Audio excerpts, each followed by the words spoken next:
Here we've got HUAWEI P40 Lite E, and let me show you how to change language on the following device. So at first you have to open the settings, then find and select System, and here go to Language and Input.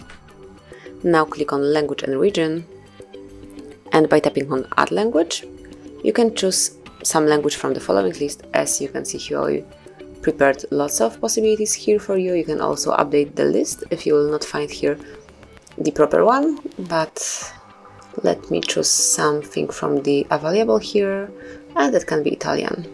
Now click on Change to apply it as a default language, and that's it. As you can see, whole device now is in Italian, so all the settings, all the icons, everything is in Italian. Then if you'd like to go back to English or maybe change the language again, just open the settings, pick System, go to Language and Input, pick Languages, and now you can either swipe English up over here, and now it will be a default one, or you can click on Add a Language and select some new one. Also, if you would like to delete some language permanently from your languages list, just tap on the More icon, click on Remove Languages, mark the one that you would like to get rid of, and select Remove. Confirm by tapping on OK.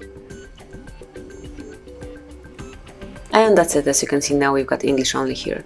So that would be all. Thank you for watching. Please subscribe our channel and leave the thumbs up.